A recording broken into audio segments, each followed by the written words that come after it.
आणि यानंतर आपण बीडमध्ये जाऊया। पंकजा मुंडे यांचं स्वागत करण्यात येत आहे। जेसीबीतून फुलांची उधळण सध्या सुरू आहे।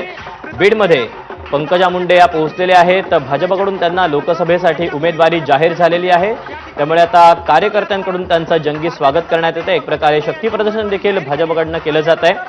खरं तर 2019 साली पंकजा मुंडे यांचा विधानसभेवर पराभव झालेला होता आणि त्यानंतर पंकजा मुंडे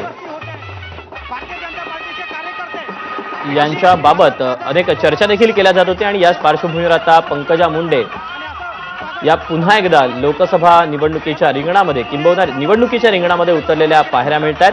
आणि आता काल पुण्यामध्ये त्यानंतर नगरमध्ये त्या जाऊन आल्यानंतर आता आपल्या होम पिच असलेल्या बीडमध्ये त्या पोहोचलेल्या आहेत आणि फुलांचा अक्षरशः वर्षाव पंकजा मुंडे यांच्यावर होतो आहे।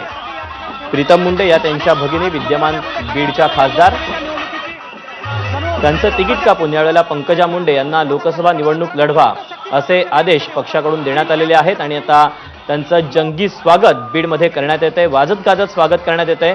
भला मोठा आमदार नमिता मुंद्रा असतील, त्यानंतर भाजपचे विधान परिषदेचे आमदार सुरेश जस असतील, हे सगळे पंकजा मुंडे यांच्या स्वागतासाठी या ठिकाणी जमलेले आहेत। आणि आपण बघतो की पंकजा मुंडे यांचं एक ट्रेनने मला मोठा हार घालून या ठिकाणी विजय बोलणार हे भाजपचे कार्यकर्ते हे त्यांचं स्वागत करतायत आणि अगदी पंकजा मुंडे सुद्धा आता स्वतः हे पुष्पवृष्टी करतायत।